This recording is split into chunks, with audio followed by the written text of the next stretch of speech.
Hello my friends and welcome back. Thank you very much for being with me again today. You know that saying, it's gonna get worse before it gets better. So I think we are in a bad shape and things are looking in that direction economically. And we can point out a few reasons why. And one of them that this article discusses is the war in Ukraine and the support and the sanctions imposed and provided by certain countries. And today we're going to have UK. The UK food prices. I have some bad news for you, my British friends. They are about to soar.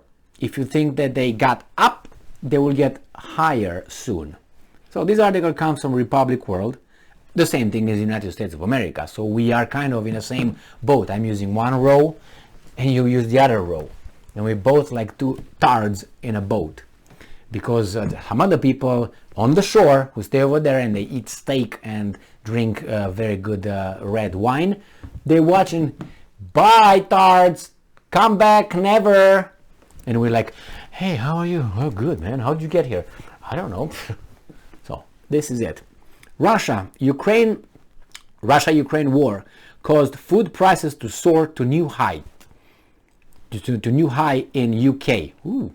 The British retail consortium, the Nielsen IQ, below 86, I guess, index claimed that the price of food in the UK has soared to the maximum inflation rate since August 2008. Remember what was in 2008, August?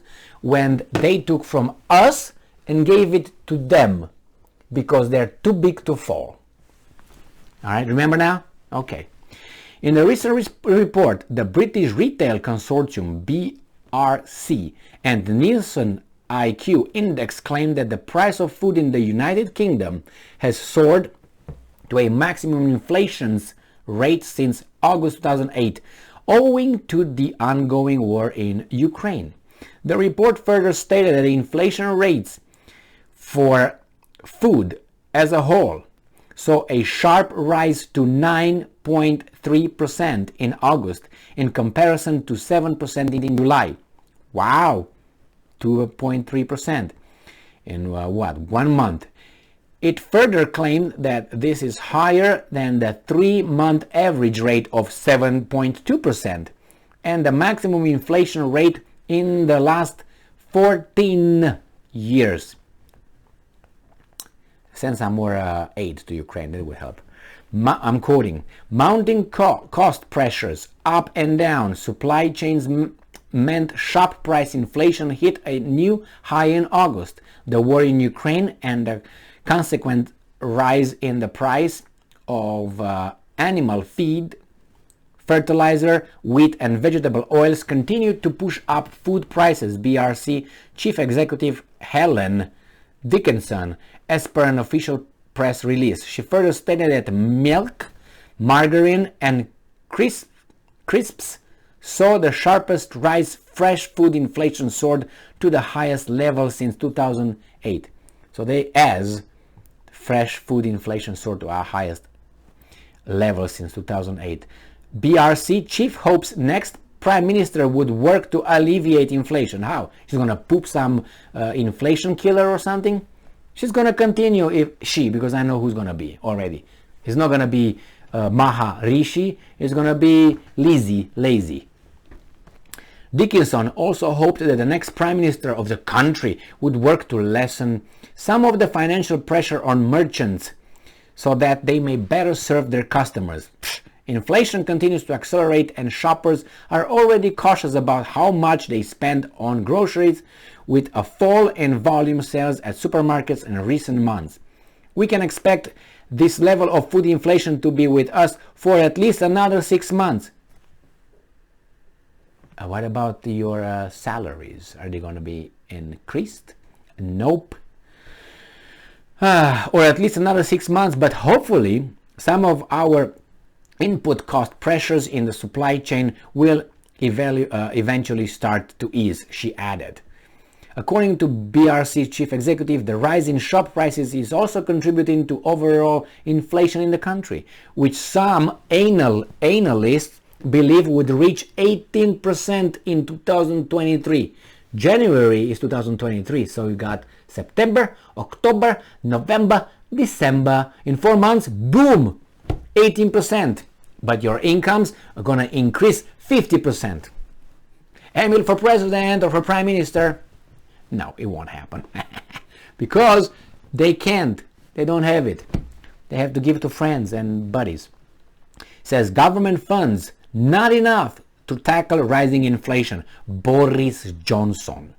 Earlier in August, UK outgoing Prime Minister Boris Johnson claimed that the government support package to address the crisis spurred by the rising cost of living is not enough. Yeah, you just got 50,000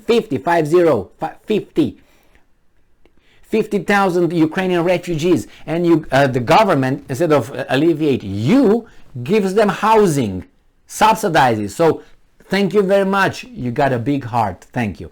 I would like to thank you for doing that.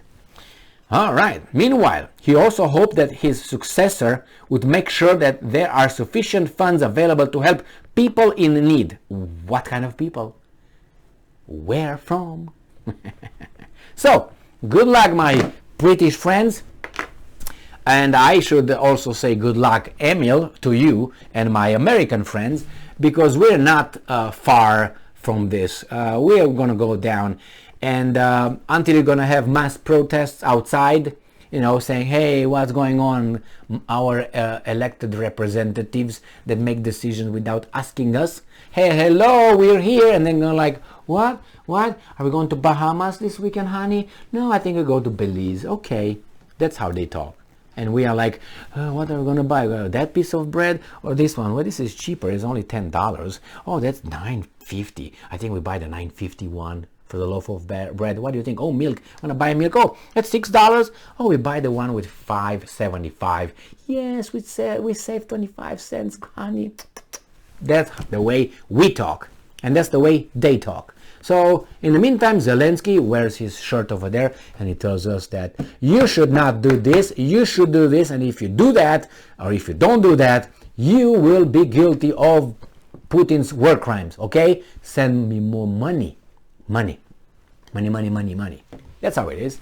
That's how it is. And we are the suckers.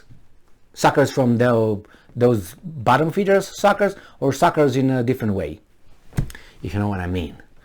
Well, congratulations, Professor Higgins. This is where we are. What can we do? Call your elected representative and let him know, or let her know, that you are a little bit upset. Don't use inflammatory language, because nowadays that could be considered violence. So say, excuse me, I'm doing fantastically, but I can do it a little bit more fantastically if you would just hello. I think disconnect. I think it disconnected. It's yeah. It was like clunk or pick. Take this, you voter. Oh my God. Thank you very much for being with me again today. Go and buy right now. Tomorrow will be what? 9-point-some% inflation. And in January, did you hear that? What? 18% or something? Whoo-hoo! Now, Weimar Republic is here, and we all celebrated Weimar, right? Weimar with its freedoms and all the perversity over there. Look how much they had inflation. We're getting there. And some people like it. Some people like it. It's like pigs in the dirt, you know, in garbage. They love it over there. Like, you know, don't wrestle with the pig because he might like it. Thank you very much for being with me again today. Stay strong, stay smart, look for the truth, and be just.